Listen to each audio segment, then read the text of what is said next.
अस्सलाम दोस्तों, inside bye Mauzam Fakhar में खुशामदीद। मुस्लिम लीग नून के एक अहम सरकर्दा रहनुमा जनाब लंदन चले गए हैं और लंदन जाने की वजूहात हैं एक ख़ास पैगाम, और वो ख़ास पैगाम लेके गए हैं और उनकी मुलाकात होगी नवाज शरीफ साहब से, जिनसे वो उस पैगाम के बारे में गुफ्तगू शरीद करेंगे। लेकिन जो ख़बर है वो ख़बर ये है कि वो लीडर अपने साथ ना सिर्फ एक पैगाम लेके गए हैं बल्कि एक फ़हरिस्त भी अपने साथ लेके गए हैं जो 22 नामों पर मुश्तमिल है। और ये जो मुस्लिम लीगी लीडर हैं ये नवाज शरीफ साहब से मुलाकात के दौरान उन 22 अरकान असम्बली की मुस्लिम लीग नून में वापसी के लिए ग्रीन सिग्नल हासिल करने की कोशिश करेंगे। और ये सूरत हाल बहुत ज़्यादा अहम है। मुस्लिम लीग नून के वो कौन से रहनुमा हैं जो लंदन गए हैं, नवाज शरीफ साहब के साथ किन अमूर पर उनकी गुफ्तगू होगी, और क्या इन 22 अरकान असम्बली को मुस्लिम लीग नून की में वापसी के लिए ग्रीन सिग्नल मिलेगा या नहीं, इस पर तफसील के साथ बात करेंगे। लेकिन इससे पहले आज की 3 खबरें हैं जो आपके साथ शेयर करूंगा। सबसे पहली खबर है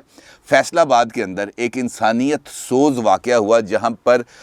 माँ बेटी को ना सिर्फ सरेआम रुस्वा कर दिया गया, उनको बरहना किया गया, उनके कपड़े उतारे गए, सिर्फ एक चार्ज लगा उन पर, और चार्ज ये लगाया गया कि दुकानदार को शुबा था,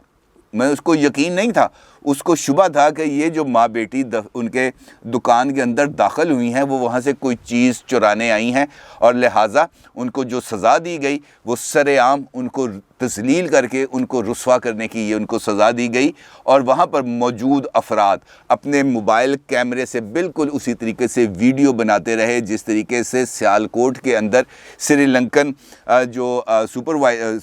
श्रीलंकन जो शहरी थे प्रियंका कुमारा साहिब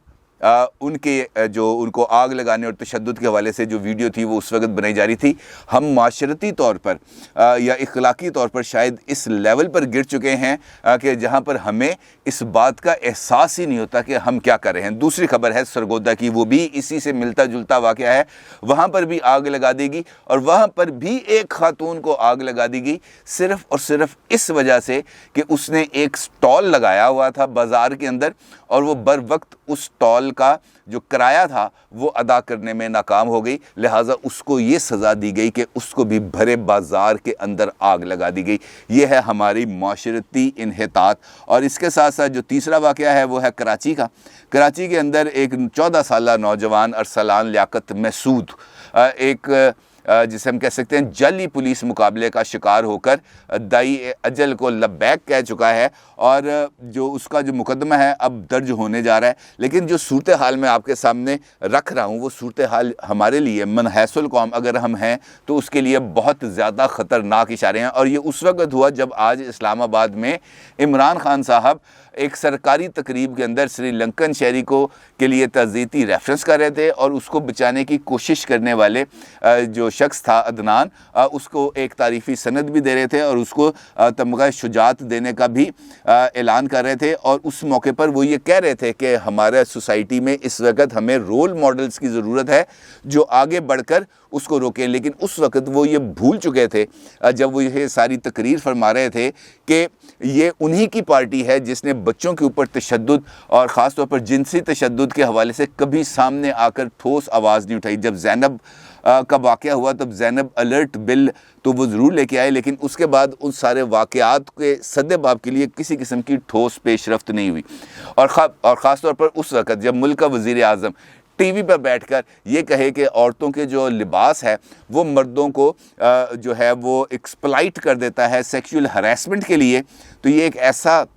ऐसी तोजी थी जिसको किसी भी सूरत काबिल कबूल करार नहीं दिया जा सकता। और अब जब ये श्रीलंकन बाशिंदे वाला वाक़या हुआ था तो उस वक्त हमारे वज़ीर दिफ़ा परवेज़ खटक साहब की एक वीडियो बहुत ज़्यादा वायरल हुई जिसके अंदर उनका ये कहना था कि नौजवान हैं, उनके जज्बात भड़क जाते हैं, वो गुस्से में भी आ जाते हैं, ऐसा हो जाता है। इसका मतलब ये नहीं है कि हम हुकूमत पर ज़िम्मेदारी डाल दें। तो भाई अगर हुकूमत पर ज़िम्मेदारी नहीं डालनी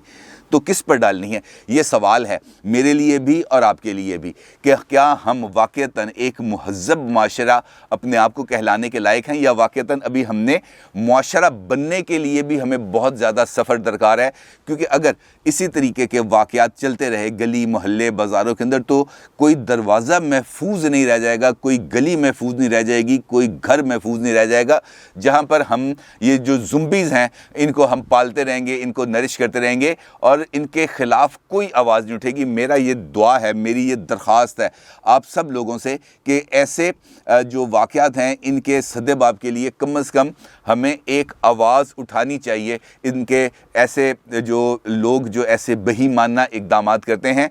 उनके ख़िलाफ़ एक आवाज़ और एक तवाना आवाज़ ज़रूर उठानी चाहिए। अदरवाइज़ ये मुआशरा जिस तेज़ी के साथ इन्हितात पज़ीर है, ये एक दिन अपनी मौत आप मर जाएगा और उसको कोई कफन दफन करने वाला भी नहीं होगा, और ये इस मुआशरे का जो लाश है वो कव्वे और गिद्ध खाएंगे, और इसके अलावा इससे ज़्यादा मेरे पास कहने को कुछ नहीं है। खैर, चूँकि हमारा जो टॉपिक है वो पॉलिटिक्स था, लेकिन ये चूँकि इस कदर ऐसे वाक़यात थे जिनको नज़रअंदाज करना भी मुमकिन नहीं था, लिहाजा इस पर मैंने बात की। खैर, आपको याद है कि मुस्लिम लीग नून का जो दौर था लास्ट टाइम, तो वहाँ पर एक थे स्पीकर नेशनल असम्बली, उनका नाम है सरदार अय्याज सादिक साहब, और बहुत ज़्यादा जिसे कि हम कह सकते हैं सुलझे हुए सियासतदान भी हैं और नहायत नफीस इंसान भी हैं। अब जो शख्सियत नवाज शरीफ साहब से मिलने गई है वो बिलाशुबा सरदार अय्याज सादिक साहब ही हैं, और सरदार अय्याज सादिक साहब का जाना और वहाँ पर जाकर नवाज शरीफ से मिलना इस बात का सबूत है कि वाक़तन मुस्लिम लीग नून में अब एक कोई संजीदगी के साथ कोई बुर्दबारी की आवाज़ भी उठ रही है। सरदार अय्याज सादिक का शुमार चूँकि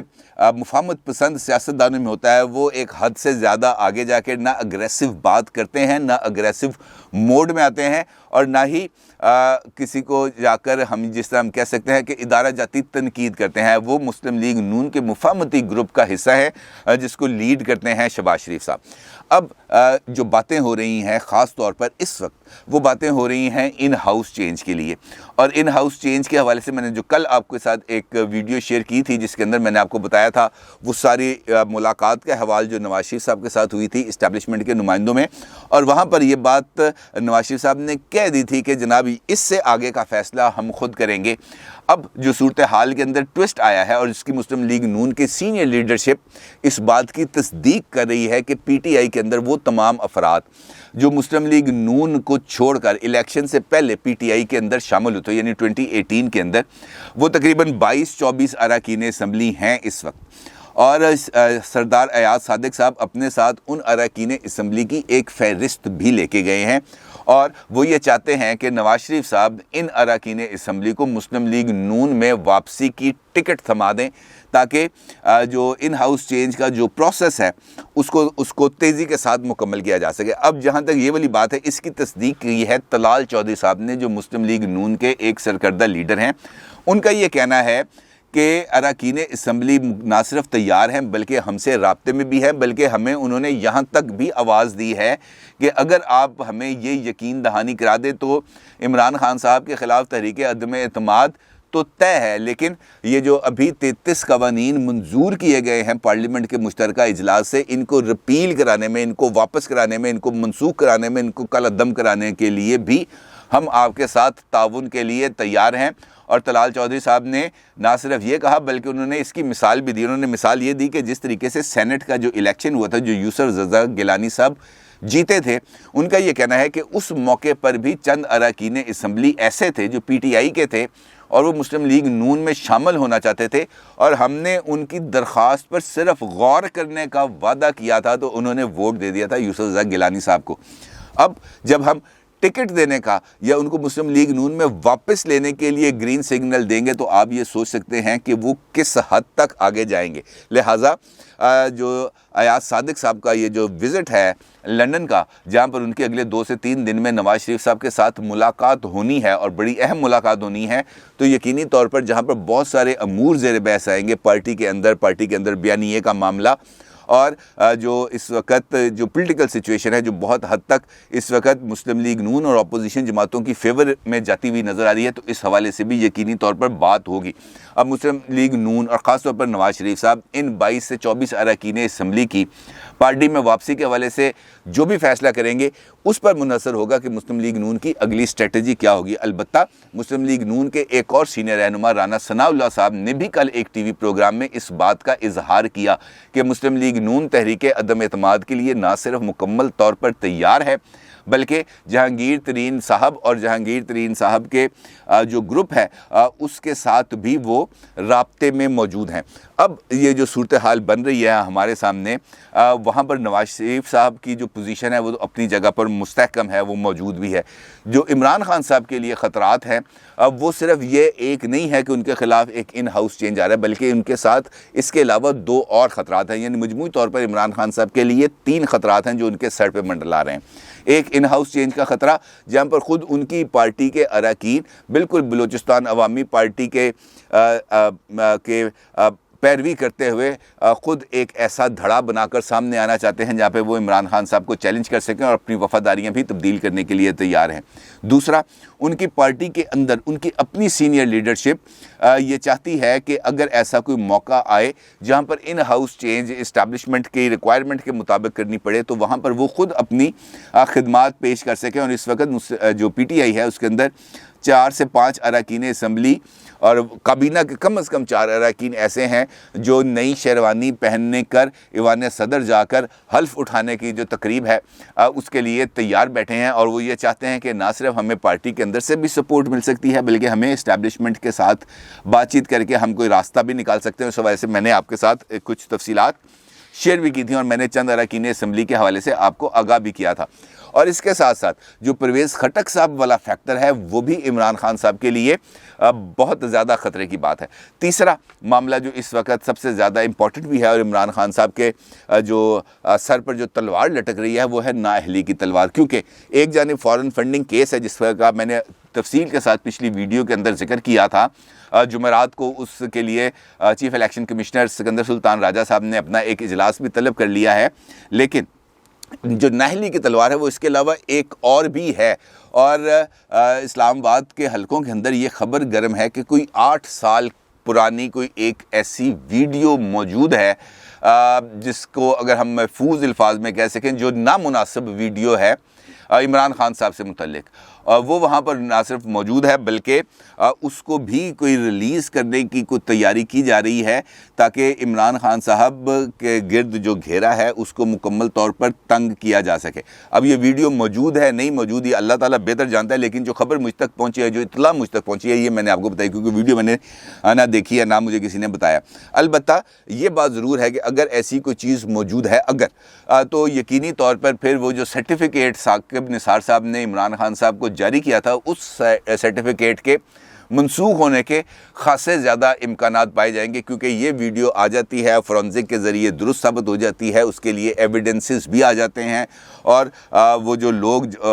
جو اس موقع پر موجود تھے عمران خان صاحب کے ساتھ اس ویڈیو میں، وہ بھی اگر آ کر عدالت میں بیان دے دیتے ہیں تو پھر 62(1)(f) جو دستور پاکستان کی شک ہے وہ عمران خان صاحب پر نہ صرف لاگو ہو سکتی ہے بلکہ اس کے شدید ترین مضمرات سامنے آ سکتے ہیں۔ اب اس ساری صورتحال کے اندر جو پولیٹیکل ڈیولپمنٹ ہے وہ بہت زیادہ تیزی سے ہے، تو سوال یہ پیدا ہوتا ہے کہ اس صورتحال کے اندر پی ڈی ایم نے جو ان ہاؤس چینج کا آپشن ہے اس کا نہ اعلان کیا نہ اس کا ذکر کیا، البتہ انہوں نے لانگ مارچ کا اعلان کیا جو 23 مارچ کو انہوں نے شیڈول اس کا اناؤنس کیا کہ ہم 23 مارچ کو لانگ مارچ کریں گے۔ اب یہ تاریخ تو انہوں نے اناؤنس کر دی، لیکن اس کے ساتھ ساتھ خود مسلم لیگ نون کے اندر سے اس حوالے سے آوازیں اٹھنا شروع ہو گئی ہیں۔ نواز شریف صاحب اور مریم صاحبہ کے جو ترجمان ہیں محمد زبیر صاحب، ان کی طرف سے یہ بیان سامنے آیا ہے کہ جناب یہ کون سا طریقہ کار ہے، مجھے اس فیصلے کی، ان کا یہ کہنا ہے کہ مجھے اس فیصلے کی کوئی سمجھ نہیں آ سکی، کیونکہ ہم نے مہنگائی کی چکی میں پستے ہوئے عوام کو یہ کہا کہ ہم آپ کی آواز بنیں گے، ہم آپ کو ریلیف دینے کی کوشش کریں گے، لیکن 4 مہینے کے بعد اور 4 مہینے تک ہم آپ کو اس چکی میں پسنے کے لیے بے یار و مددگار چھوڑ رہے ہیں۔ یہ بالکل ان لاجیکل فیصلہ ہے جس کی کم از کم ان کا کہنا ہے کہ میری سمجھ میں یہ بات نہیں آئی۔ اور اسی سے ملتی جلتی بات کی ہے خواجہ آصف صاحب نے، انہوں نے بھی اپنا ایک ٹویٹ کیا جس کے اندر انہوں نے اس فیصلے کے جو مضمرات ہیں اس کو ایک کوٹیشن کے ذریعے ثابت کرنے کی کوشش کی، یعنی مسلم لیگ نون کے اندر یہ ساری باتیں پریویل کر رہی ہیں اور وہ یہ سوچ رہے ہیں کہ یہ فیصلہ آگے لے کے جانے کی وجہ کیا۔ اور میرا یہ خیال ہے کہ شاید مسلم لیگ نون یہ سمجھتی ہے کہ مارچ کے اندر ان کو لانگ مارچ کرنے کی ضرورت ہی پیش نہ آئے، اور اس سے پہلے ہی یہ جو ڈیولپمنٹس ہو رہی ہیں ان ڈیولپمنٹس کے جو لاجیکل نتیجہ ہے وہ یہ نکل سکتا ہے کہ عمران خان صاحب کی حکومت ختم ہو جائے. یہ مسلم لیگ نون یا اپوزیشن جماعتیں سوچ سکتی ہیں, لیکن دیکھنا یہ ہے کہ مسلم لیگ نون کا یہ استدلال درست ہے یا نہیں, اور لندن کے اندر جو ایاز صادق صاحب کی ملاقات ہوگی نواز شریف صاحب سے وہ کس لیول پر جا کے ختم ہوتی ہے, اور کیا جو شہباز شریف صاحب نے ایاز صادق صاحب کے ذریعے جو باتیں ان تک پہنچانے کی کوشش کی ہے, کیا نواز شریف صاحب اس سارے جو چیزیں ہیں ان کو بائی کرتے ہیں یا نہیں کرتے. اس پر اب اگلا سیاسی منظرنامہ اس پر بیس کرتا ہے. دیکھتے ہیں اس کا نتیجہ کیا نکلتا ہے. اپنی رائے کا ضرور اظہار کیجیے گا. آپ کا بہت شکریہ. اللہ حافظ.